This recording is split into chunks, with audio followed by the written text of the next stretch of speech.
welcome everybody to the Skol Wolves podcast, a place to talk about Minnesota's top two teams, the Vikings and the Timberwolves. In this episode, I'm starting a new series where I evaluate every player on the Wolves starting lineup. And that's, of course, starting with D'angelo Russell. Now, let's get into it. Okay, so last year, D'Lo had quite an interesting career-altering year. Up to this point in his career, D'Lo has always been kind of a heavy, high shot taking, scoring, like lead man. Because he's always been on just god awful teams. He was on the Nets, who he actually turned that team around and got into the playoffs when it was basically just him and some nobodies. And then he, of course, was on that stretch of the Lakers where they were just not good. And so up to this point, he's always been like a ball dominant scoring point guard. But this year, he just completely turned around. He averaged a career high in assists, 7.1 per game, and a career low in turnovers, and 2.5 per game. And that's kind of taking what we want to see in D'Lo to be a smart playmaking lead guard. And he even, like, another good stat for him, he ranks 7th in the league in assist to turnover ratio with 2.8. So that shows that he's playing very smart. He's not taking stupid risks. It's not like he's just getting a couple assists per game. He's getting 7 a game. So he's clearly looking to facilitate and run the offense, which is what we want to see because we've got Ant and Cat, so we don't really need D'Lo to score. So, I mean, he obviously can take his opponent off the dribble. Well, not really, but like he's not that quick. But like he can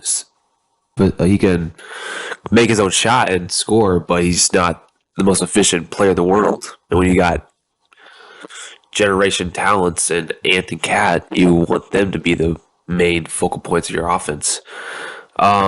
And so this last season, when we saw that, when D'Lo decides to be a floor general point guard, he is tremendous in that role because he possesses just excellent core vision. He has high-level passing ability and a great understanding of just how defenses react. And we saw that in his pick-and-roll game with, especially with most importantly, Cat, but other players like Naz Reid.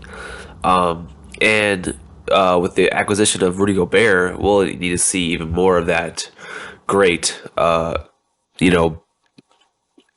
IQ from D'Lo this year, because Rudy Gobert is one of the best screen setters in the league, and that'll be fun to see, to watch him, D'Lo and Gobert in the pick and roll, D'Lo throwing oops to Gobert, and another thing that D'Lo kind of shines in is cleaning the glass. He's a very good rebounding point guard. He's obviously on the bigger side of point guards. He's about 6'5", definitely not skinny. He's well built, and you could tell this year that he definitely spent time over the summer in the gym, and he spent time with the training crew, just working on his body. And you just love to see that dedication out of starting point guard.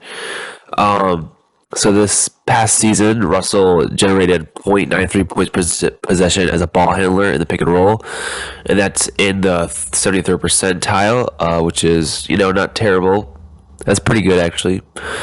But we definitely need to see that number rise, which I think it should be a problem. We don't have to worry about that because we got Rudy Gobert, one of the best pick and roll men in the game.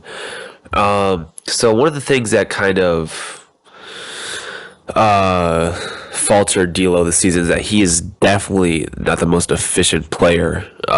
He needs to put up a lot of shots to score his points, which on a team with Cat and Ant, you just don't want D'Lo to take a majority of your shots. So he didn't score. I mean, he still put up about 17 points per game. So it's not like his scoring was that down. I mean, it was obviously down from like the Nets years, but he was basically the only guy on the team that had any like scoring ability. So yeah, I think He definitely needs to get more efficient if we think that the Timberwolves can make a deep playoff run this year, which we're obviously all hoping for. But he's going to need to get more efficient, but still maintain his ability to pass the ball. Um, so he also needs to work on like his shot. I think his shot decision making, which kind of plays into the efficiency. Like some of the shots he takes, like I mean, I'm kind of neutral on his pull up threes and transition because he can make it. Obviously, he's shooting like 35% from three, so he'll knock it down. But just sometimes, especially like his mid range pull up, just arcing shots. When it goes in, it's pretty, but when it misses, it just does not look like a good shot. Which I mean, that's a kind of the thing you get from D'Lo. The biggest improvement we saw in D'Lo this past year was easily his off-ball defense and just his defense in general. But more specifically, his off-ball defense because he kind of took over the role as being the middle linebacker, I guess you could say, for the Timberwolves defense. He was like controlling everybody, pointing them where they needed to go, and that's something that we didn't really expect for D'Lo last year to be that invest in defense, but that shows maturity that he's starting to grow as a player and seeing what it takes to win, which is just something that you love to see out of a player and that's about to enter his prime. So kind of what he can improve on for next season. Just kind of more what he did last year is just like improve his pick and roll game with Cat and now Gobert. And keep up his intensity on defense. Don't get lazy. And we just want him to be a better facilitator, which he was great last year. So asking for better is asking a lot. But a lot of people wanted the Timberwolves to trade D'Lo this year, which I just don't think is the right move. Because, like, I mean, yeah, you could get. I mean, who else? What would be an improvement that's available? Because, like, you want a point guard that can play defense and facilitate, but also hold his own on offense.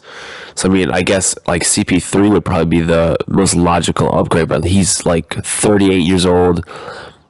Suns aren't going to trade him because they're trying to get every last bit out of him to make a championship run. I mean, I guess you could say like maybe Marcus Smart would be a trade consideration, but he just doesn't really. I mean, you don't really. He doesn't need to offer anything on offense. But like, would the Celtics want D'Lo? I don't think they would because they already have Jaylen Brown and Jason Tatum. So. I'm happy with D'Lo because he showed a lot last year that he can improve too, and I think getting benched in the the final minute of the game 6 this past year against the Grizzlies series, I think it's gonna fuel him this year. He's gonna come into the season kind of trying to shut up the haters, and I love that because that always has the best results. So yeah, I'm excited for D'Lo this year. I think he's gonna have a great year, and you'll see more improvement off of last year. So I think we're gonna end it off there. Thank you guys so much for watching and listening. I'll catch you on the next one. Peace out.